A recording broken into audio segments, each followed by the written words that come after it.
በስመ አብ ወወልድ ወመንፈስ ቅዱስ አሐዱ አምላክ። አመ ሐሙሱ ለወርኃ ጥር በዛቲ ዕለት ኮነ ሰማዕተ ቅዱስ አውስግንዮስ። አንድ አምላክ በሚሆን በአብ በወልድ በመንፈስ ቅዱስ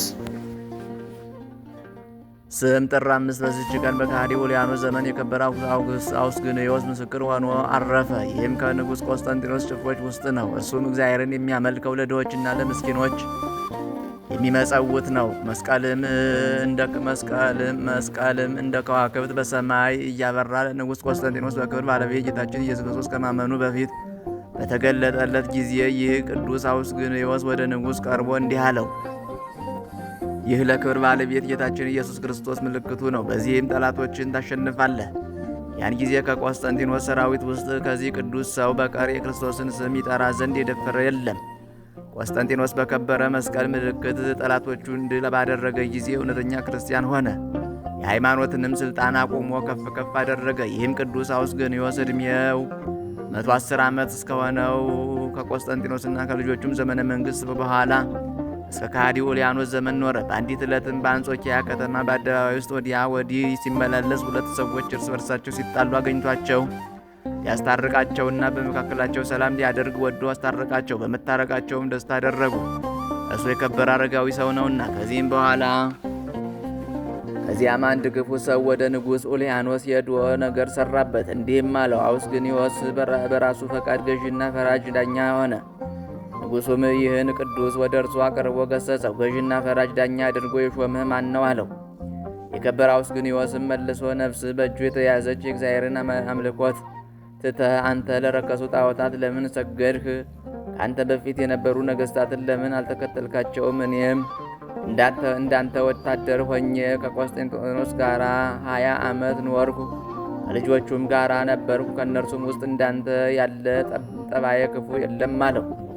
ኡልያኖስም በቅዱስ አውስግንዮስ ላይ እጅግ ተቆጣ። ይሰቅሉት ዘንድ በጎድኖቹም ውስጥ መብራቶችን አስገብተው እንዲለበልቡት አዘዘ። እርሱም ስለ ክብር ባለቤት ጌታችን ኢየሱስ ክርስቶስ ስም ይህን ሁሉ ታገሰ። ማሰቃየቱንም በሰለቸ ጊዜ ራሱን በሰይፍ ይቆርጡ ዘንድ አዘዘ። ወታደሮችም ሊቆርጡት በመጡ ጊዜ እስኪጸልይ ትንሽ ይታገሱት ዘንድ ለመናቸው። ጸሎቱንም ሲፈጽም የከበረች ራሱን ይቆርጡት ዘንድ የምስክር አክሊልን በመንግሥተ ሰማያት ጸሎቱንም ሲፈጽም የከበረች ራሱን ቆረጡት። የምስክርነት አክሊልን በመንግሥተ ሰማያት ተቀበለ። እግዚአብሔር ምስጋና ይሁን፣ እኛንም በጸሎቱ ይማረን፣ በረከቱም ከእኛ ጋር ትኑር ዘላለሙ አሜን። ሰላም ለአውስግንዮስ በምስጢረ መስቀል ዘተርጎሞ አመ ቆስጠንጢኖስ ርእየ ማኅተመ ከዋክብት ቀዊሞ እንበለ ያጽእቆ ልህቅና ወንበለ ርስአን ያድክሞ ምእተ ወአሰርተ ዓመተ መዋዕለ ሕይወቱ ፈጺሞ በእንተ ክርስቶስ ተመትረ ወከአወ ደሞ። በዚህችም ዕለት የእስክንድርያ ሀገር ሊቀ ጳጳሳት የከበረ አባት አባ ማቴዎስ አረፈ። እርሱም ለአባቶች ሊቃነ ጳጳሳት 87ኛ ነው። የዚህም የአባ ማቴዎስ ወላጆቹ ከእስራኤል ነገድ የሆኑ ክርስቶስን የሚያምኑ በበጎ ሥራዎችን ፍጹማን የሆኑ ናቸው። የአባቱም ስም ስምዖን የእናቱም ስም በርባራ ይባላል። እግዚአብሔርም ሁለት ዘርን ሰጣቸው። የታላቁም ስም ያዕቆብ የታናሹም ስም ማቴዎስ ነው። እነሆ ማቴዎስም በእናቱ ሆድ ሳለ የአቡፊስ ሀገር ኤጲስቆጶስ አባ ጴጥሮስ እናቱን አገኛል። ባያትም ጊዜ ከበቅሎው ላይ ወርዶ ሆዷን ሳመው። አንቺ ሴት የተባረክሽ ነሽ፣ የማኅፀንሽም ፍሬ የተባረከ ነው። እነሆ እንደ ወንጌላዊ ማርቆስ በትምህርቱ ለሰው ሁሉ የሚያበራ ብሩህ ኮከብ አንቺ ይወጣልና አላት። አባ ማቴዎስም ከተወለደ 15 ዓመት ሲሆነው ወላጆቹ አረፉ። ከዚህም በኋላ በቅዱስ አቡፋና ገዳም ወዳለ ቆሞስ ወደ አባ አብርሃም ሄዶ የምንኩስና ልብስ እንዲያለብሰውም ለመነው። እርሱም ከታላቅ ወንድም ስም ተስማማ አለው። አባ ማቴዎስም ሰምቶ በልቡ እየተከዘ ተመለሰ። በጎዳናም የከበረ መልአክ ሚካኤል በመነኮስ አምሳል ተገናኘው። እርሱ ሊቀ ጳጳሳት እንደሚሆን በእጆቹም ድንቆች ታምራቶች እንደሚያደርግ ነገረው። ወደ ወንድሙ ወደ ያዕቆብም ደርሶ እንዲመነኩስ ያሰናብተው ዘንድ ለመነው። አባበለውም። እምቢ ባለውም ጊዜ የአባ አሞኒ ወደሆነ ወደ ቶና ገዳም ሄዶ በቤተ ክርስቲያናቱ ተማጸነ። መነኮሳቱም ወንድሙን በለመኑት ጊዜ የወደደውን ያደርግ ዘንድ ተወው። በዚያንም ጊዜ ወደ ቅዱስ አቡፋና ገዳም ሄዶ አባ አብርሃምን አመነኮሰው። ከመነኮሳት ሁሉ እስከ አየለ ድረስ በጾምና በጸሎት ተጋደለ። 1 ዓመትም ከሆነው በኋላ ኤጲስቆጶሱ አባ ጴጥሮስ ወደ አባ አብርሃም መጣ። የአባ ማቴዎስንም ትዕግስቱንና ብልህነቱን አይቶ ለእርሱ ረዳት የሆነው ዘንድ እንዲሰጠው አባ አብርሃምን ለመነው። ኤጲስቆጶሱም ያለ ውዴታው ከእርሱ ጋር ወሰደው። ፀሐይ ስትገባ ጀምሮ እስከምትወጣ ድረስ መላ ሌሊቱን እየተጋ በኤጲስቆጶሱ ዘንድ ኖረ። ዕድሜውም 18 ዓመት ሲሆን ሳይወድ በግድ ኤጲስቆጶሱ ቅስና ሾመው። ሰይጣንም ቀናበት። ፊቷንም እስካሳየችውና ለክፉ ፍትወት ሥራ እስካስተናገራችው ድረስ በአንዲት ደም ግባት ባላት ሴት ልብ አድሮ አነሳሳት። እርሱ ግን ሞትን እስከተመኘ ድረስ በማልቀስ ወደ እግዚአብሔር ጸለየ። ከዚህ በኋላ ወደ ገዳሙ ያሰናብተው ዘንድ ወደ ኤጲስቆጶሱ ገብቶ ማለደው። ኤጲስቆጶስም መሄድን በከለከለው ጊዜ ወደ ዕቃ ቤት ገብቶ ዋጋው ብዙ የሆነ የኤጲስቆጶስን መቀደሻ ልብሰ ተክህኖ አንስቶ በየጥቂቱ በምላጭ ቆረጠውና መልሶ ከቦታው አኖረው።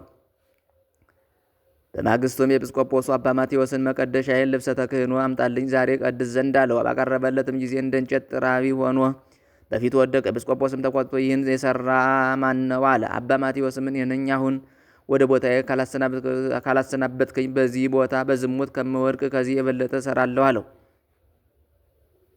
ከዚህ በኋላ በየቀኑ 300 እንዲሰግድ በሌሊትም በቤትና በዋሻ ውስጥ ገብቶ እንዲያድር በቤተ ክርስቲያንም ከጸሎት ጊዜ በቀር እንዳይገባ ለገዳሙ ሰዎች ስለ እርሱ የውግዘት ደብዳቤ ጽፎ በቁጣ አሰናበተው። አባ ማቴዎስም ይህን ቅጣት ተቀብሎ 2 ዓመት ያህል ተጋደለ።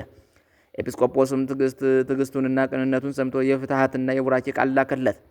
ከዚህ በኋላ ወንድሙ ያዕቆብ ወደ ገዳም ወጥቶ መነኮሰ። ሰይጣንንም እስካሸነፈው ድረስ ተጋደለ። አባ ማቴዎስም ወደ አባ እንጦንዮስ ገዳም ሂዶ በዚያ እየተጋደለ ብዙ ዘመን ኖረ። ከዚያም ስሙ ያዕቆብ የሚባል ጻድቅ መነኮስ ነበረ። ብርሃናዊ መልአክ ወደ አባ ማቴዎስም መጥቶ እጅ ሲነሳው በእርሱ ላይም ወንጌልን ሲያኖር በእጁም መክፈቻን ሲሰጠው ራእይን አየ። አባ ያዕቆብም በነቃ ጊዜ ይህን ራእይ ለአባ ማቴዎስ ነገረው። ከዚያን ጊዜ ጀምሮ ከንቱ ውዳሴን በመጥላት ከሀገር ወደ ሀገር የሚዘዋወር ሆነ።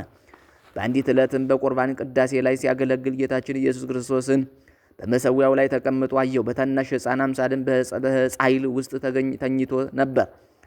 ህብስቱንም በሚፈትትበት ጊዜ እጆቹን ዘርግቶ ከታላቅ ልቅሶ ጋር ፈጽሞ እያደነቀ በመፍራትም ለረጅም ጊዜ ይቆማል። ይህንንም ራእይ ለማን አይናገርም።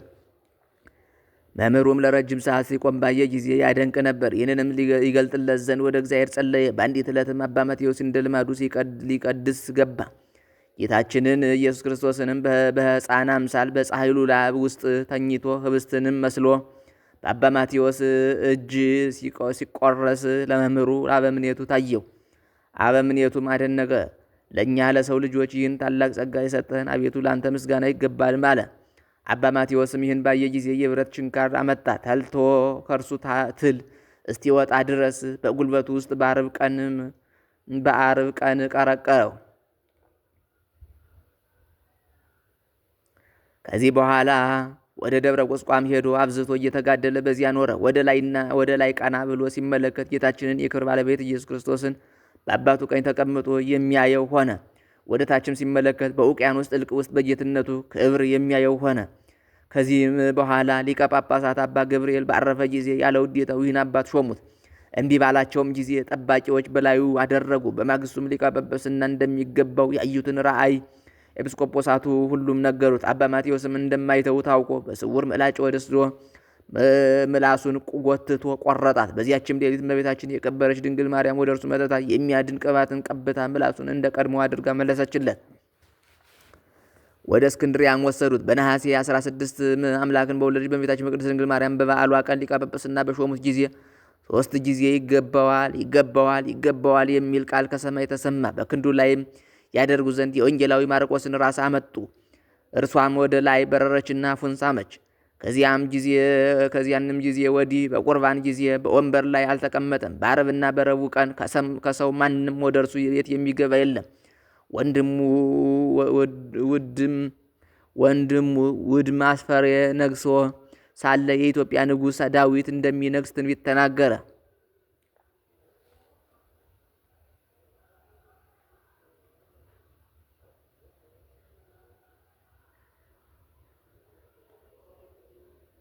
ይህም አባት ከራሱ ላይ በሚያደርገው ቀጸላ በሽተኞችን በመፈወስ ሙታንን በማስነሳት በዘመኑ ብዙ ድንቅ ታምራትን አደረገ።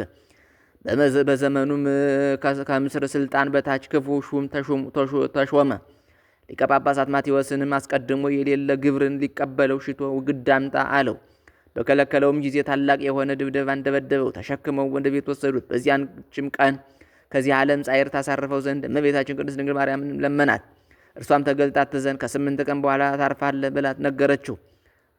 በማግስቱም አባ ማቴዎስ ኤጲስቆጶሳቱን፣ ቀሳውስቱና ዲያቆናቱን ሕዝቡንም ሁሉ አስጠራቸውና የእረፍቱን ቀን ነገራቸው። የሃይማኖትንም ነገር መከራቸው፣ ባረካቸውም። ከዚህ በኋላ ጊዜው ደርሶ ሕማሙ በጸናበት ጊዜ የእመቤታችን የቅድስት ድንግል ማርያምን ስዕል አንስቶ ይዞ ለረጅም ጊዜ ጸለየ።